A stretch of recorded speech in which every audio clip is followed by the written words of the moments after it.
Halo teman-teman semua, kembali lagi di channel web programming Unpas bersama saya Sandika Galih. Kita akan melanjutkan playlist belajar Node.js kita. Kali ini kita akan membahas sesuatu yang seru, yaitu mengenai sebuah framework yang dinamakan dengan Express.js. Ya, dan seperti biasa kita akan awali dulu dari teori, konsep, dan definisi apa itu Express.js. Langsung aja ya teman-teman ya.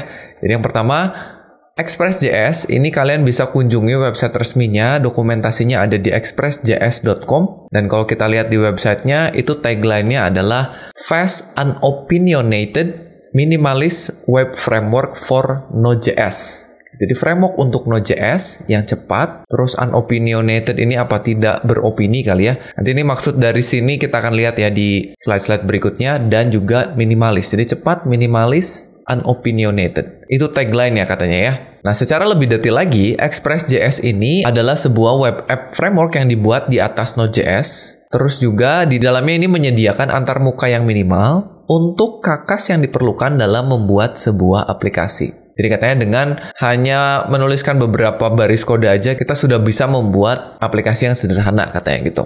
Nah, lalu Express juga membantu pengelolaan aliran data dari server ke aplikasi. Jadi kalau di video sebelumnya kan kita udah coba tuh mengirimkan data dari browser ke dalam aplikasi menggunakan core modulnya Node.js. Nah, kalau menggunakan Express, ini membantu agar hal tersebut bisa kita lakukan dengan lebih mudah lagi. Terus juga ini mendukung pembuatan mungkin istilah-istilah stack teknologi yang pernah kalian dengar seperti MERN, Min, Maven. Ya, ini artinya M-nya itu MongoDB, E-nya itu Express.js, lalu R, A, dan V-nya itu antara React, Angular, dan Vue, dan juga Node.js gitu ya. Jadi mempelajari Express ini cocok banget ketika kita mau membuat aplikasi dengan stack teknologi seperti ini. Yang bikin namanya TJ Holowaychuk pada tanggal 22 Mei 2010. Jadi udah cukup lama ya, udah lebih dari 10 tahun ini. Jadi itu beberapa penjelasan mengenai Express. Dan kalau misalkan kita lihat fitur-fitur di dalamnya, apa aja yang ditawarkan oleh Express, ini yang pertama, tadi kita udah bahas sedikit, yaitu menangani request untuk berbagai metode HTTP dengan mudah. Ya, istilahnya ini membuat sebuah routing system atau routes. Jadi kalau misalkan ada request dalam metode GET, terus juga ada request dalam metode POST, itu ditangani dengan mudah menggunakan Express ini. Sehingga ke depannya, kalau misalkan nanti kalian pengen bikin aplikasi REST API misalnya ya, Express juga bisa menangani itu dengan baik ya. Terus kita juga bisa bikin aplikasi yang memiliki konsep MVC, ada model, ada view, dan controller di dalamnya. Jadi Express sudah mendukung itu. Terus juga terintegrasi dengan banyak sekali view rendering engine. Jadi dia punya rendering engine, atau mungkin ini istilahnya templating system lah ya, untuk mengelola template. Itu kalau misalkan di Laravel, mungkin kalian yang pernah pakai Laravel mengenal ada yang disebut dengan Blade. Nah, kalau di Express ini banyak sekali yang bisa kita pilih. Nanti kita lihat templating engine atau rendering engine yang bisa kita pilih ada apa aja. Terus juga terkenal dengan middleware yang bisa kita pakai dengan mudah di dalam Express ini. Apa itu middleware? Mungkin nanti itu akan kita bahas di dalam video yang spesifik ya. Jadi ini beberapa fiturnya, masih ada fitur-fitur yang lain tentu saja ya, yang nanti akan kita coba gunakan di dalam seri ini. Dan kalau misalkan kalian penasaran dan bertanya-tanya, Pak, ada nggak sih aplikasi-aplikasi besar atau aplikasi populer yang udah menggunakan Express di dalam production mereka? Kalau kita lihat di websitenya Express, ini bisa ditunjukin ya, bahwa ada banyak sekali website-website besar atau perusahaan-perusahaan besar yang sudah menggunakan Express di dalam aplikasinya ya. Contohnya ada IBM, ada Uber, ada Foxport ya, dan masih banyak selain yang di sini juga saya yakin masih banyak yang lain. Jadi ini beberapa pengguna framework Express.js. Lalu kalau misalkan kita lihat juga seberapa populer sih framework Express.js ini, kalau kalian lihat di NPM saat ini itu sedang di versi 4.17.1, itu setiap minggunya ada 16,8 juta kali download katanya ya. Jadi itu banyak banget. Dan kalau kita ngintip repositorinya di GitHub, itu yang ngasih star itu udah sebanyak 52.000 gitu. Jadi ini populer sekali, yang pakai juga banyak ya. Jadi kelihatannya cocok nih untuk kita pelajari. Nah, terus selanjutnya ini saya mau bahas sedikit mengenai tadi ya, di depan ada yang namanya unopinionated. Nah, ini katanya di dalam dunia framework yang ada itu terbagi menjadi dua. Ada framework yang opinionated, ada yang unopinionated. Opinionated itu artinya aturan-aturan dalam membuat sesuatu dari framework tersebut dikasih tahu oleh frameworknya. Jadi tata caranya udah jelas, aturan-aturannya udah jelas. Itu yang disebut dengan opinionated. Jadi hanya ada satu cara yang tepat untuk membuat sesuatu. Katanya ada beberapa framework yang seperti itu. Contohnya katanya, kalau kalian tahu ada yang namanya Ruby on Rails. Jadi kita udah dikasih tahu dengan jelas bagaimana cara untuk membuat sesuatu. Langkah-langkahnya udah ada. Ya, di satu sisi sangat memudahkan kita sebagai programmer, udah ada panduannya. Di sisi yang lain, itu jadinya kita strict ya, terbatas. Nah, ini beda halnya dengan yang unopinionated. Nah, jadi katanya tidak ada aturan yang baku untuk membuat sesuatu. Ya, walaupun menurut saya tetap aja aturannya ada ya. Cuman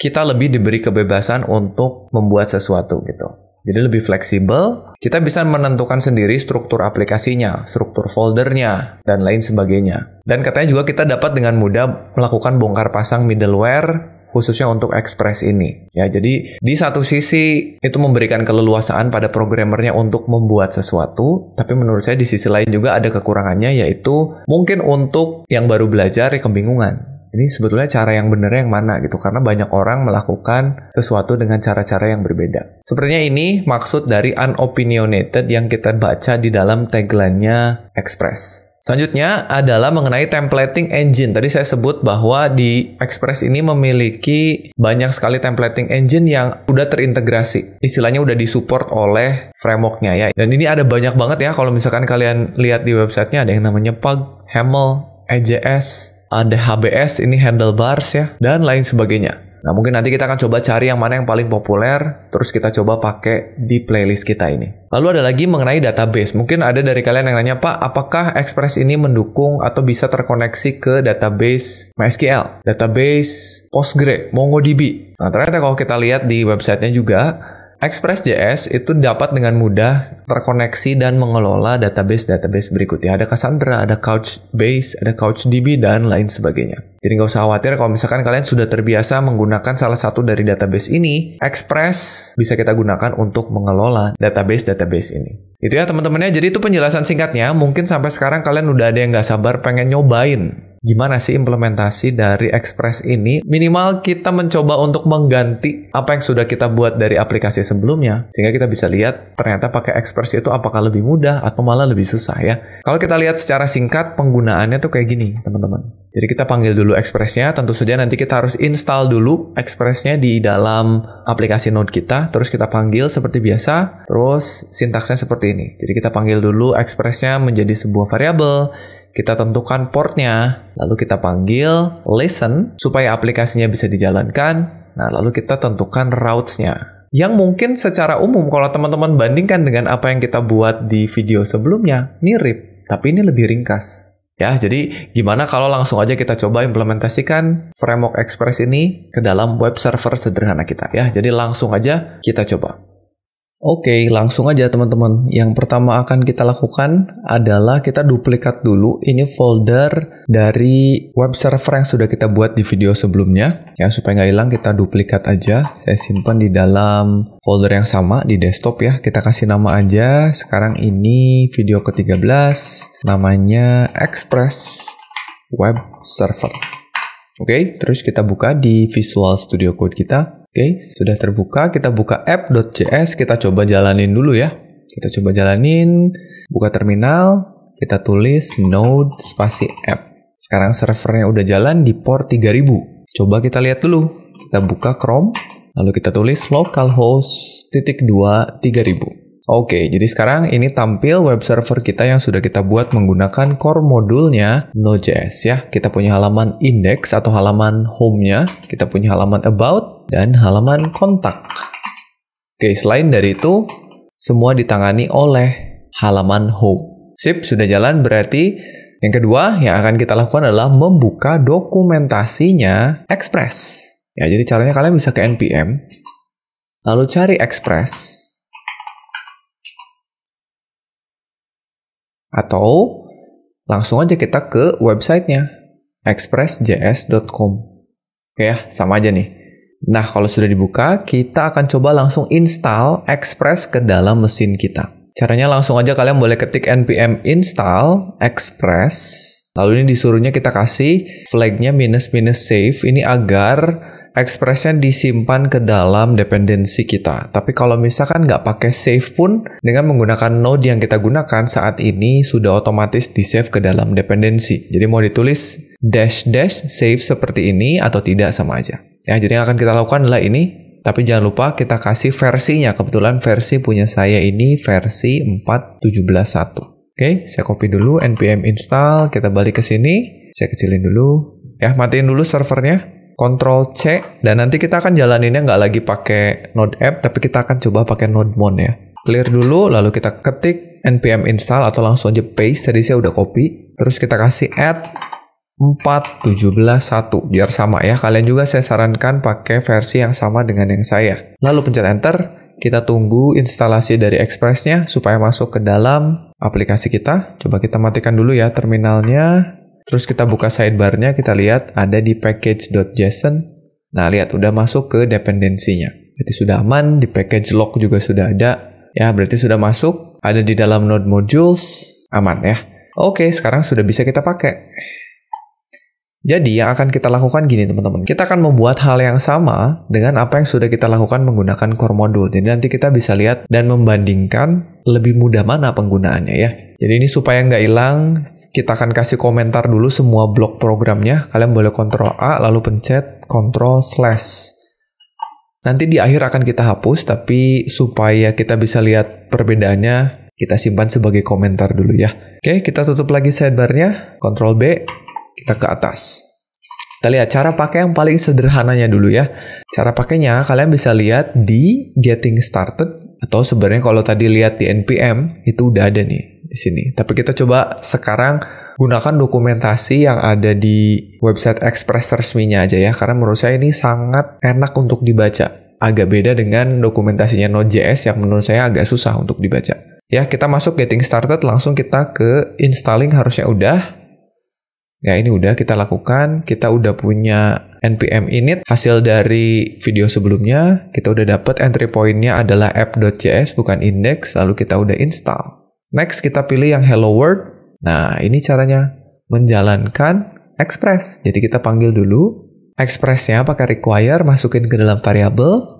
Lalu variabel ini akan bertindak sebagai function yang harus kita jalankan. Jadi kita kasih kurung buka kurung tutup. Nih ya.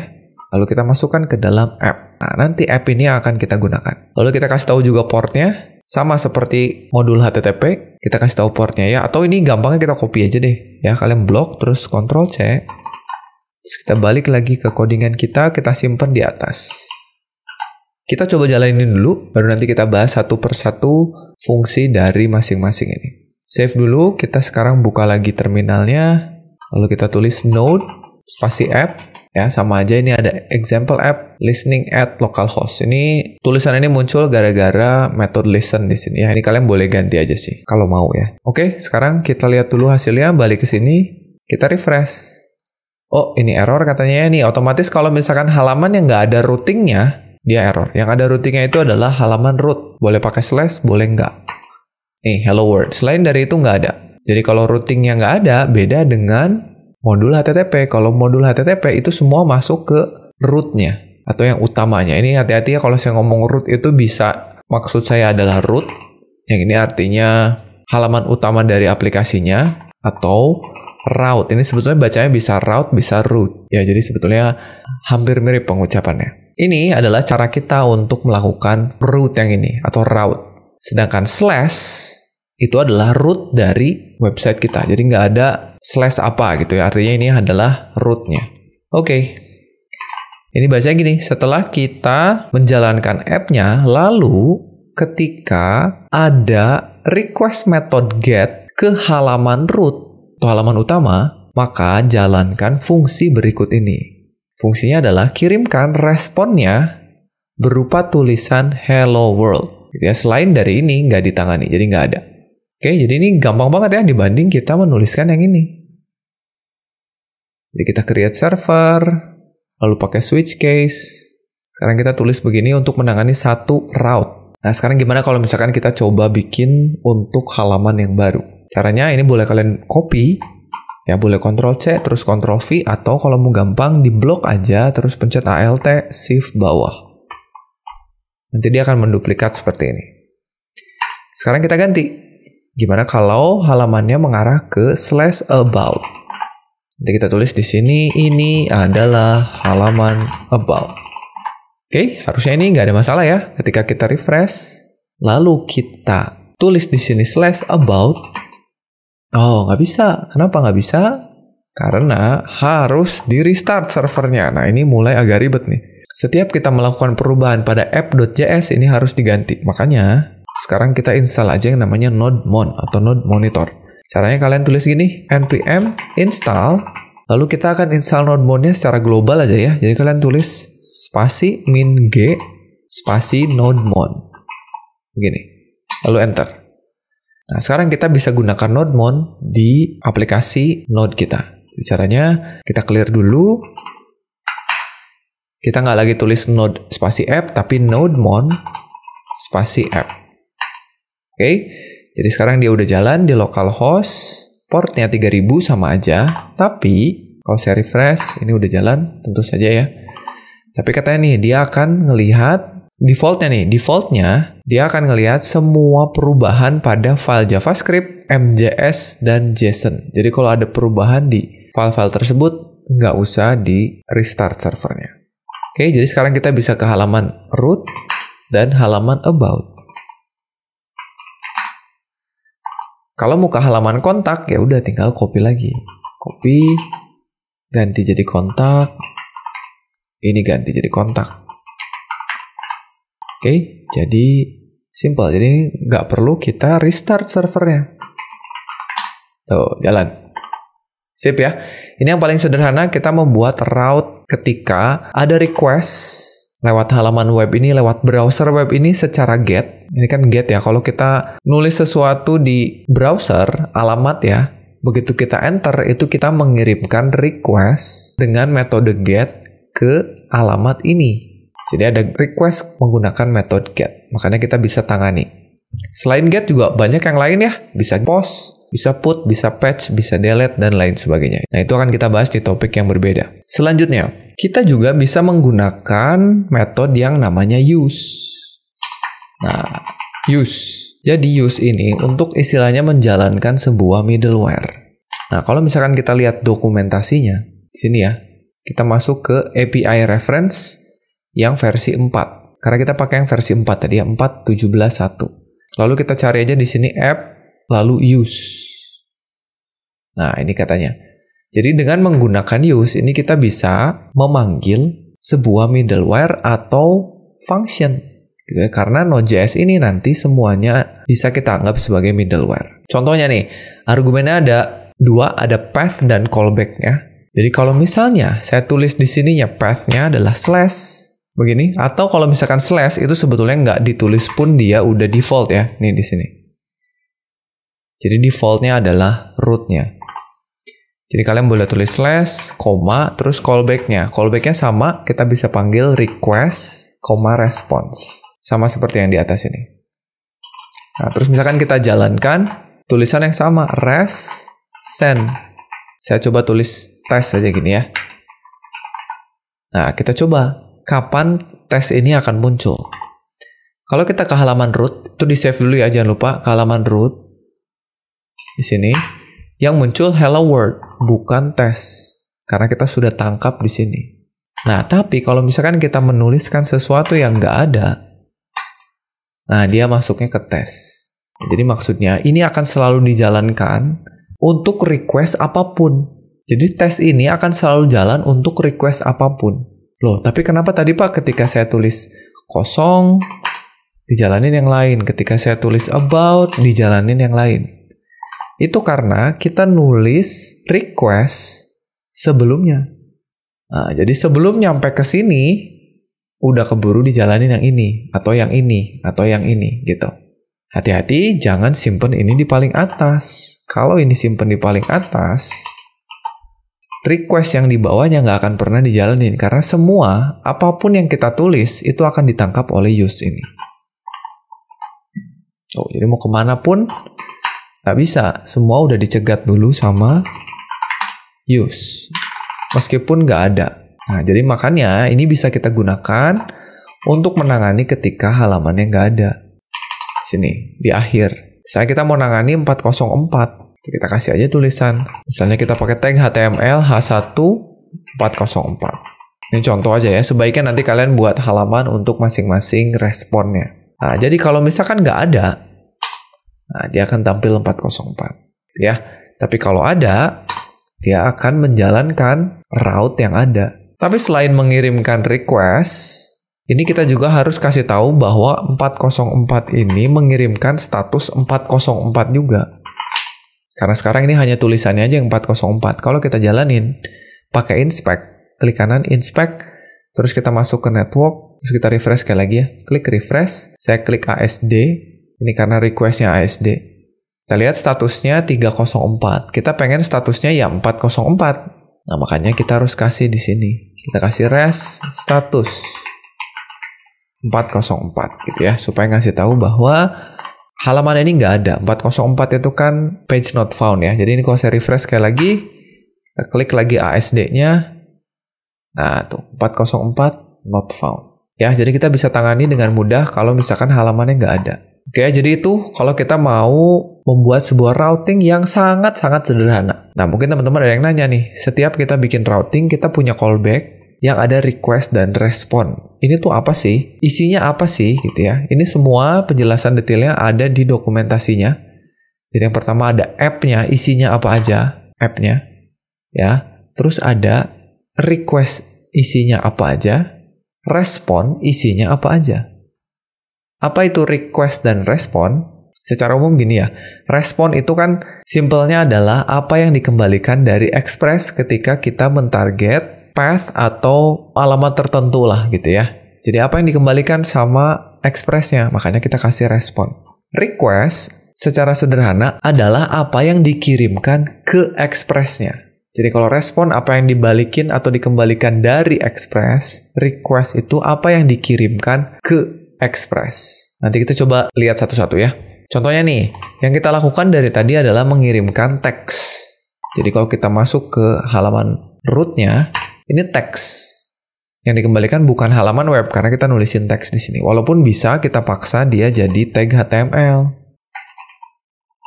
Nah, ini bisa juga tuh. Jadi secara default yang dikembalikan memang teks yang udah diterjemahkan oleh browsernya jadi dokumen HTML. Nah, tapi kita bisa juga ngirimnya nggak HTML. Misalnya, kita mau ngirimin JSON. Nah, kita punya yang namanya res.json. Ya, ini ada di sini semuanya. Ada di respon JSON. Tuh ada ya. Berarti di sini kalian bisa lihat, kita bisa ngirimin bentuknya sebuah objek. Jadi contoh simpelnya adalah ketika kita kasih dia objek yang punya nama, ya, nulisnya objek aja. Nanti notasi objek jadi JSON ya udah langsung diterjemahin. Kan kalau JSON itu nggak boleh, nggak ada kutipnya gini. Harus pakai kutip 2. Tapi nanti perubahan itu akan dilakukan oleh si metode JSON ini. Ya, misalkan Sandika. Terus email. Misalkan kita mau ngirimin kontak deh. gmail.com dan terakhir nomor HP. Ini. Jadi kalau saya tulis begini sekarang, yang dikembalikan oleh halamannya adalah JSON tuh, ya. Bentuknya udah JSON. Kalau kalian tampilnya nggak sama, ini gara-gara saya nginstal sebuah plugin atau extensions di Google Chrome yang namanya JSON View. Jadi kalian boleh install juga nih kalau pengen langsung tampilannya berubah begini ketika yang ditampilkan adalah JSON.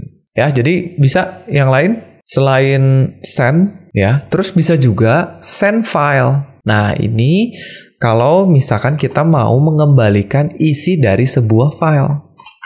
Yang paling gampang adalah kalau kita punya file HTML. Nih, misalkan ini. Saya pengen ini yang dikembalikan. Udah dalam bentuk format HTML. Ini saya close dulu deh. Close. Caranya adalah dengan menggunakan res.sendFile. Ini.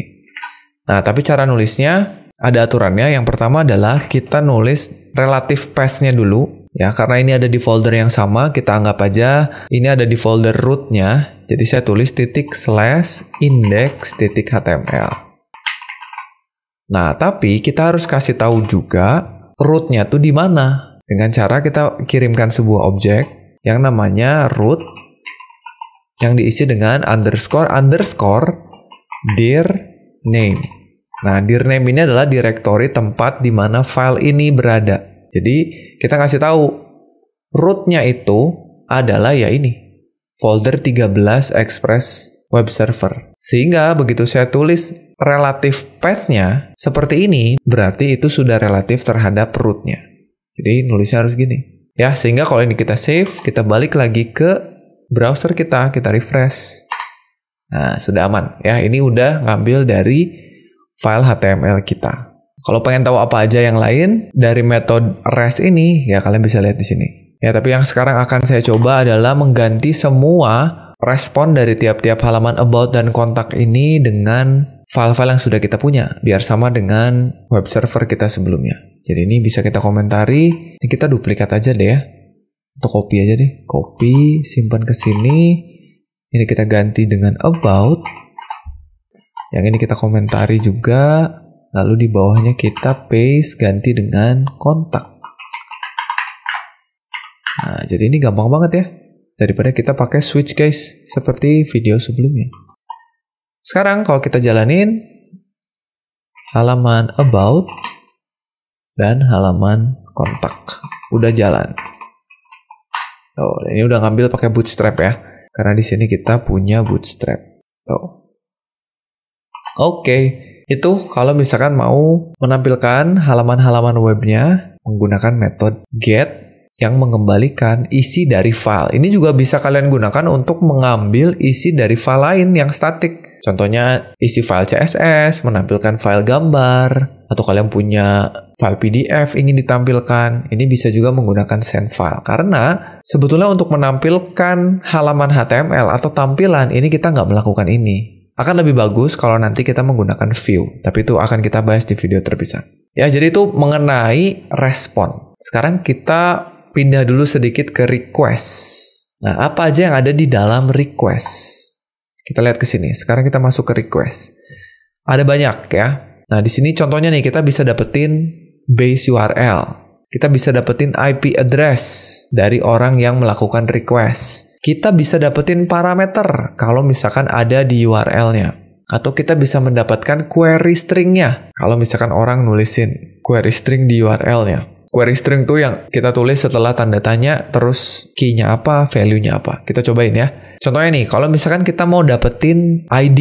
Ya kan, kalau kita nulis kan kadang-kadang suka ada ID-nya. Misalkan contohnya kita punya halaman produk gitu. Produk dengan ID 1 misal. Ya, jadi cara nulisnya adalah kita panggil dulu app.get. Ya, path-nya ke halaman produk. Gini. Terus kita tangkap ID-nya.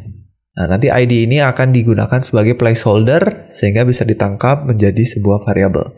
Selanjutnya, kita panggil callback function ya. Request dan respond. Ya, pakai arrow function. Kita akan tangkap ID-nya. Caranya, kita tinggal gunakan params. Ya, jadi kalau misalkan kita tulis gini, res.send. Terus kita kasih tulisan misalkan product ID. Nah, kita ambil dari rect.params. Kalau kita tulis params saja, berarti semua parameter yang ada di URL. Kita coba dulu deh. Save dulu. Kita balik ke sini. Kita ke halaman produk 1. Oh, salah ya. Produk. Gini. Oh, ini error. Oh iya, ini karena saya pakai koma ya. Harusnya pakai tambah. Kalau kita jalanin, oh ternyata dia dapetnya objek. Berarti memang harus langsung kita panggil propertinya apa. Ya, kita punya ID. Jadi kita ambil params ID. Tuh, 1. Ini kalau saya ganti jadi 20. Dia akan jadi 20. Kalau misalkan ada 2, misalkan saya punya kategori juga di sini. Kategorinya, ID kategorinya 10. Nah, ini bisa kita tangkap juga ya. Kita kasih aja di sini slash kategori. Misalkan ini ID kategori. Kalau kita jalanin, jalan tapi kategorinya belum ya. Kategorinya kita tulis di sini aja deh. Kita pakai template literal saja. Kita kasih di sininya $ kurung kurawal tutup. Terus kita kasih \n. Kita tulis di sini kategori ID. Kita gabung dengan rect params ID cut. Kita tutup backtick. Oke, kita lihat hasilnya. Save dulu, kembali ke sini, kita refresh. Nah, ini nggak turun ya. Kita kasih BR kalau gitu.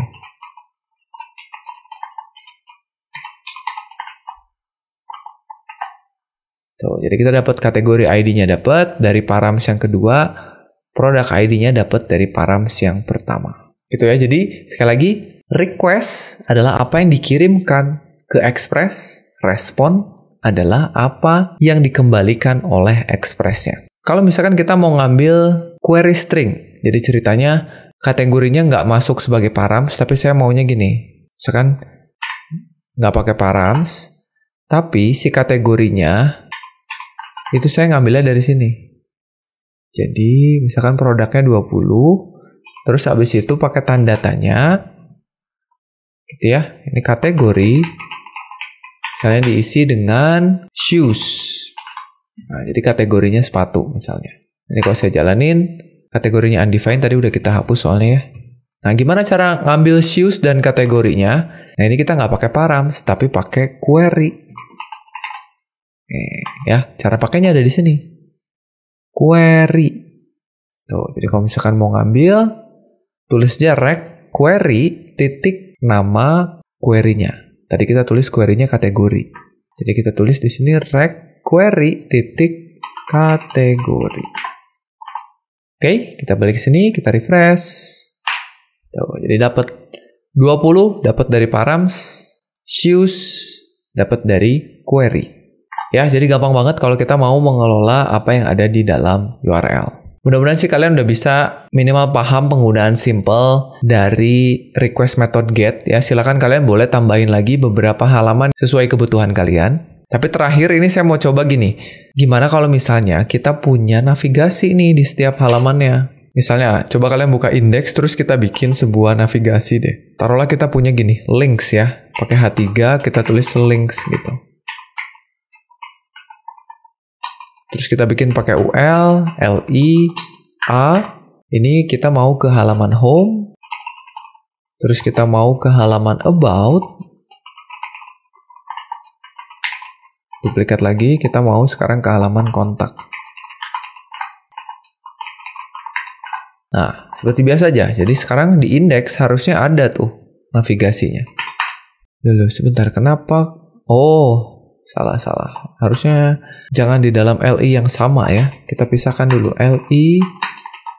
Sini kita tutup. Kita tulis LI satu lagi.